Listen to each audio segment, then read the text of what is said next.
오늘 본문은 사도 베드로가 가이사랴 백부장 고넬료와 그의 가족들 그리고 친구들을 만나 나사렛 예수를 중심으로 일어난 사건들과 또 사도들이 예수님을 통해서 유임받은 일에 관하여 간단하게 설명합니다. 그 자리에는 그러니까 고넬료의 가족들, 고넬료의 친구들이 모여 있었습니다. 그들은 이방인이었지만 이미 그 나사렛 예수에 대해서 알고 있었던 것으로 보입니다.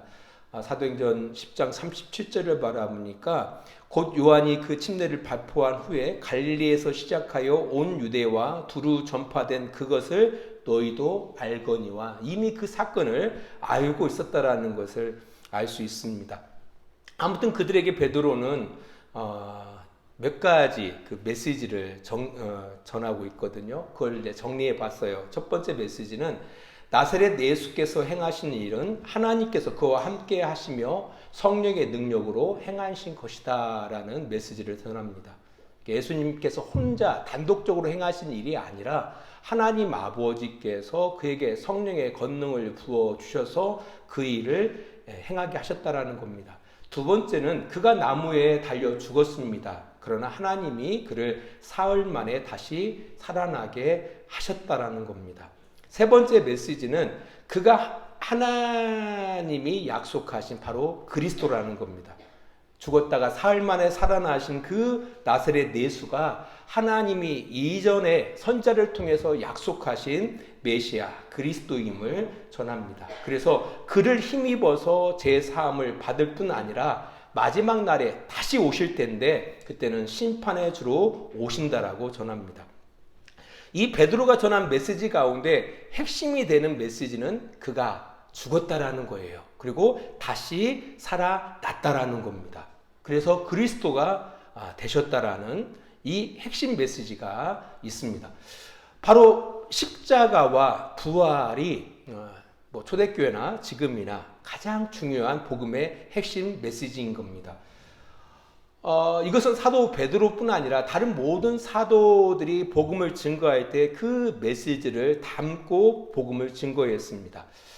부활하신 예수님을 가장 마지막에 경험했던 사도 바울도 이렇게 고백합니다. 고린도전서 2장 1절로 2절을 바라보니까 형제들아 내가 너희에게 나아가 하나님의 증거를 전할 때에 말과 지혜의 아름다운 것으로 아니하였나니 내가 너희 중에서 예수 그리스도와 그가 십자가에 못 박히신 것 외에는 아무것도 알지 아니하기로 작정하였습니다 라고 이야기하고 있습니다.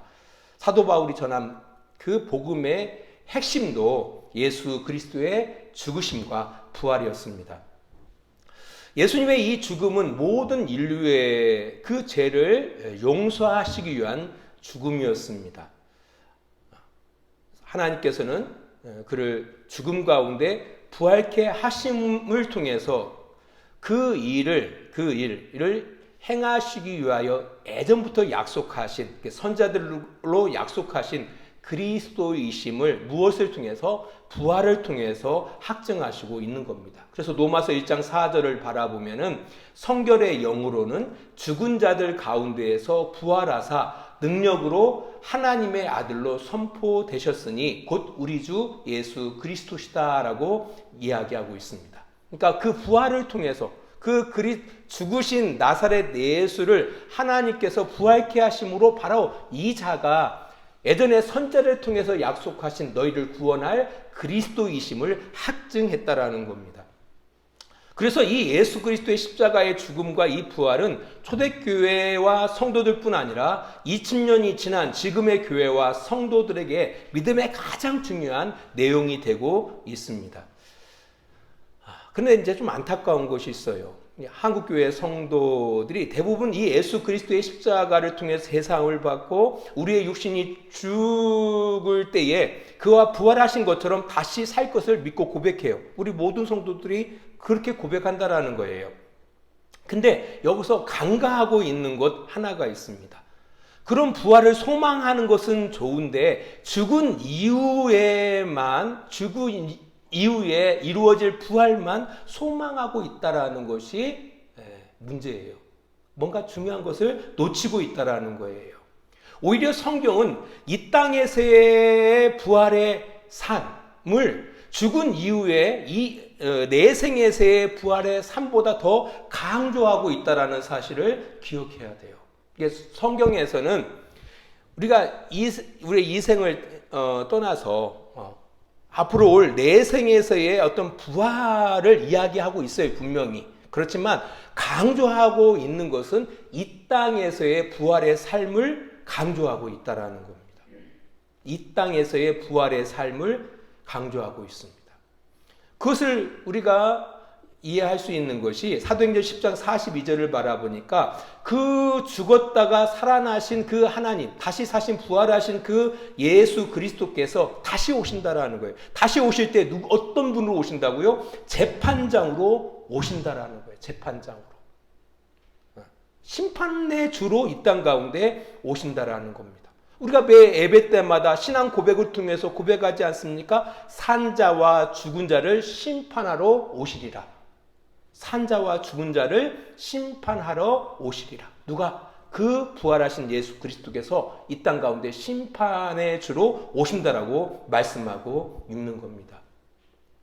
그래서 성경에서 말하는 참다운 이 부활, 소망, 부활, 신앙이라는 것은 죽은 뒤 몸으로 부활해서 하나님 나라에 들어가는 것만이 아니에요. 그것도 중요해요.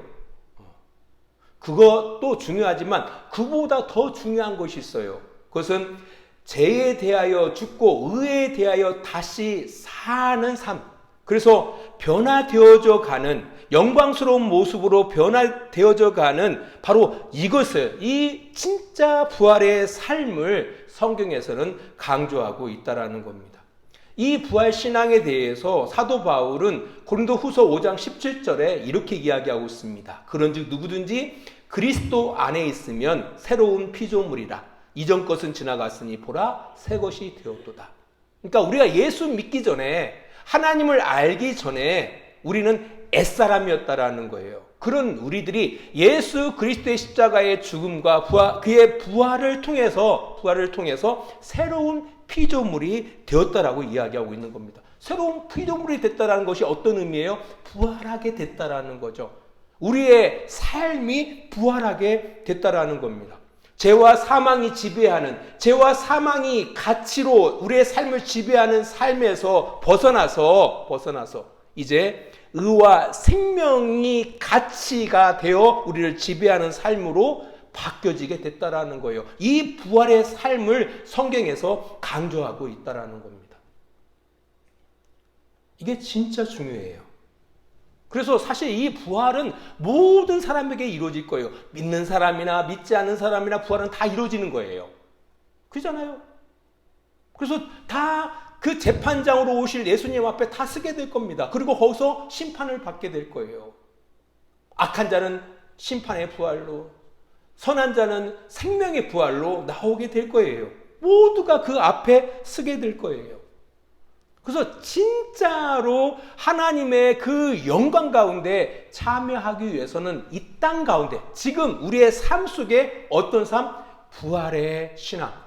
그죠? 완전히 죄가 우리를 지배하는 것이 아니라 의가 우리를 지배하는, 의가 우리의 가치가 되어지는 그런 부활된, 변화된 삶을 살아내야 한다라는 겁니다. 고린도후서 5장 10절은 이렇게 기록하고 있습니다. 우리가 다 반드시 그리스도의 심판대 앞에 나타나게 되어 각각 선악간에 그 몸으로 행한 것을 따라 받으려 함이니라. 몸으로 행한 것을 따라 보응을 받는다라는 겁니다. 몸으로 행한 대로. 네가 이 땅 가운데 죄가 너를 지배했느냐, 아니면은 의가 지배했느냐. 이 인생을 살다 보니까 그렇더라고요. 죄가 지배하는 인생을 바라보면은 결국 그 죄가 그를 죄인 만들더라고요. 근데 반면에 의가 그를 지배하는 삶을 살아가다 보면은요, 정말 의인의 모습으로 바뀌어져요. 정말 신기하죠? 우리가 똑같이 태어나잖아요. 어린 아이들 얼마나 귀엽고 이쁩니까? 하지만 그 아이가 죄에 놓여져서 죄의 지배를 따라 계속 살아갈 때 정말 죄인 되는 거예요. 근데 반면에 똑같이 태어났지만 의가 자신을 지배하는 삶으로 계속 의에 내어줄 때에 의인된 모습으로 열매 맺는다는 사실을 기억해야 한다는 겁니다. 그래서 그 영광의 부활이 있고 부끄러운 부활이 있는 겁니다. 이것은 뭐에 의해서 결정되어집니까? 우리가 이 땅 가운데 부활된 삶을 살아가느냐에 의하여 결정되어진다는 겁니다. 그렇다면 이 땅에서 어떻게 우리가 부활 믿음을 지켜갈 것인가? 세 가지만 말씀드리겠습니다. 첫 번째는 하나님과 화목된 삶을 살아가야 합니다. 하나님께서 죄를 알지도 못하는 이에게 우리를 대신하여 죄로 삼으시고 죽게 하신 것은 하나님과의 화목을 위해서 죽게 하신 겁니다. 사랑하는 사람이 지게 돼 있어요. 사랑하는 사람이 죽게 되어져 있습니다. 우리 가정 속에서 살다 보면 그렇거든요. 부부 가운데 누가 죽어집니까? 누가 포기합니까? 누가 낮아집니까? 사랑 더 많이 하는 사람이 죽어지고 낮아져요. 그렇잖아요. 그래서 남편이 아내보다 아내를 더 사랑하면요 계속 죽어지는 거예요. 아내를 위해서. 그러니까 가정을 바라보면 그래요. 또 자식과 부모도 그렇잖아요. 누가 죽어집니까? 부모가 죽어지죠, 대부분. 왜? 부모가 자식을 사랑하니까. 그래서 십자가의 그 길을 걸어가는 거예요. 십자가의 그 길을 걸어가는 거예요. 우리 하나님께서도 우리를 사랑하셨기 때문에 져주신 거예요. 죽어주신 거예요. 그의 하나밖에 없는 독생하신 아들을 우리를 위해서 내어주신 거예요. 우리를 사랑하시기 때문에. 그래야만이 화목할 수가 있거든요. 그전에 가정이 완벽한 사람 만나는 거 아니잖아요. 누군가는 죽어줘야 돼요. 그래야만이 가정이 화목해요. 안 그렇습니까? 화목의 반대말이 불화이지 않습니까? 불화? 부부를 생각해 보시면 쉽게 이해할 수가 있어요. 어떤 부부가 불화합니까? 자기 뜻대로만 살아가면 불화할 수밖에 없어요. 그럼 어떤 부부가 화목하게 살아갑니까? 서로의 기쁨을 따라서 함께 살아가는 그 부부가 화목한 부부가 되겠죠. 만약 이것이 수준이 안 맞으면 어떻게 해요? 수준이 있는 사람이 죽어주는 거예요. 수준이 있는 사람이 죽어지는 거예요. 수준이 있는 사람이. 부활 믿음으로 살아가는 삶. 어떻게 해야 돼요? 화목을 위해서 주님이 죽으셨어요. 화목을 위해서 주님께서 죽으시고 부활하셨습니다. 그럼 어떻게 해야 돼요? 뭘 위해서? 하나님의 화목을 위해서 그 일을 행하셨어요. 그럼 우리도 어떻게 해요? 그 일을 행하신 하나님의 뜻을 따라 화목하는 삶을 살아가야 한다는 겁니다. 화목하는 삶은 딴 게 아니에요. 주님의 기쁘심을 위해서 살아가시면 되는 겁니다. 그러면 하나님과 화목된 삶을 살아갈 수가 있어요. 두 번째로 은혜를 헛되이 받지 않아야 한다라고 성경이 이야기하고 있습니다. 모든 인간은 사실 하나님의 은혜 가운데 살고 있습니다. 근데 그 은혜를 깨달을 때 비로소 은혜에 합당한 열매를 맺을 수 있습니다. 제가 2주 동안 전 목사님 또 상독 참관해보고 또 이번에 고 장수복 권사님 장례도 집례해보면서 느낀 것이 바로 뭐냐면 다 하나님의 은혜 가운데 있구나 느꼈어요. 다 하나님의 은혜 가운데 있구나. 근데 중요한 것은요, 다 하나님의 은혜 가운데 있는데 문제는 그 은혜를 받아 반응하고 살아가느냐 그렇지 않느냐의 문제이더라고요. 그 대표적인 사람이 노아 아닙니까? 노아가 우리하고 다른가요? 똑같은 성징을 갖춘 사람이에요. 그도 술 쳐서 자기 아들, 사랑하는 아들을 저주하지 않습니까? 그 훌륭한 노아가 그만큼 우리와 똑같은 성정을 가진 사람이었다라는 거예요. 그럼에도 불구하고 그가 다른 사람들과 다르게 하나님을 경건하게, 하나님을 경외하면서 그렇게 살 수 있었던 그 이유가, 그 근거가 어디 있습니까? 은혜를 입은 사람이었기 때문에. 은혜를 입었다라는 것은 뭡니까? 은혜에 대한 깨달음이 있었다라는 얘기예요. 은혜에 반응하는 자였다라는 겁니다. 하나님의 은혜는 믿는 사람이나 믿지 않는 사람이나 또 믿음 가운데 있다 할지라도 모든 사람들에게 하나님의 은혜는 계속 주어지고 있다라는 거예요.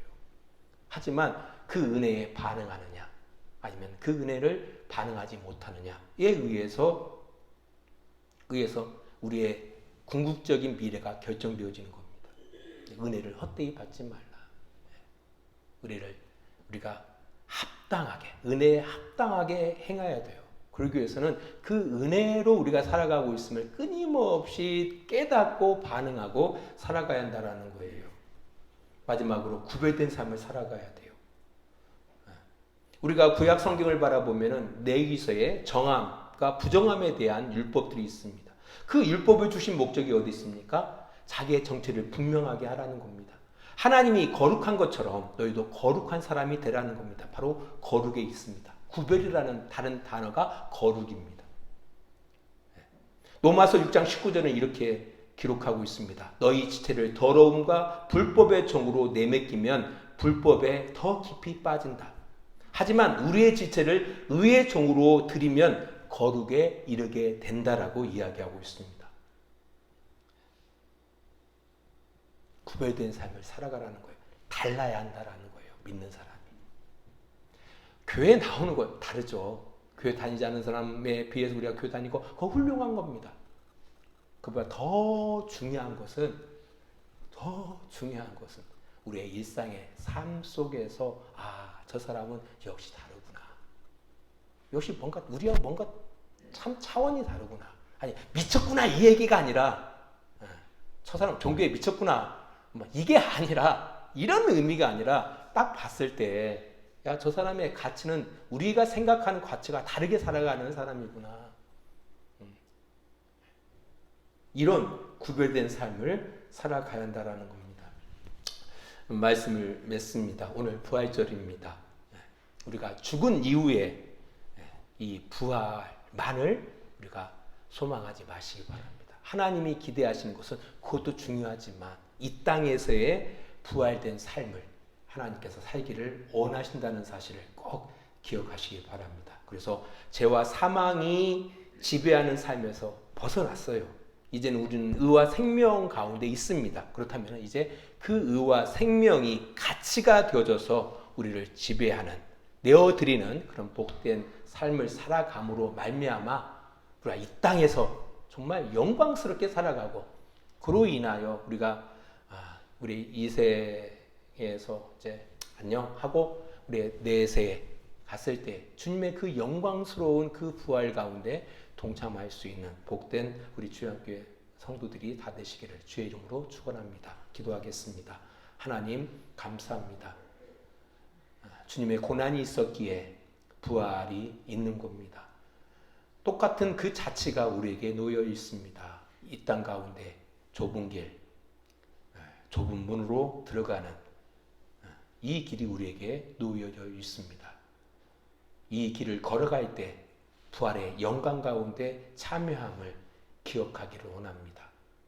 사도 바울의 고백처럼 내가 날마다 죽는다라는 그 고백, 주님의 그 고난 가운데 동참한다라는 그 고백, 또 그 이후에 그 영광의 그 부활 가운데 동참하고자 하는 그 소망이 우리의 동일한 소망이 되어질 수 있도록 주님 도와주시옵소서. 이제는 우리를 사랑하시는 우리 아버지 하나님의 그 크신 사랑하심과 부활하셔서 우리를 은혜하시는 우리 예수 그리스도의 은혜하심과 성령의 감화와 감동과 지키시고 인도하심이 부활절로 하나님 앞에 영광 돌리며 우리의 일상의 삶이 부활의 믿음 가운데 부활의 소망 가운데에 살아가기를 원하는 귀한 성도들의 머리 위에와 그들의 가정과 직장과 사업장이 다 되어줄 수 있도록 주님께서 큰 은혜가 함께하여 주시고 도와주시옵소서. 이 모든 것을 예수 그리스도 이름으로 간절히 축원하옵나이다. 아멘.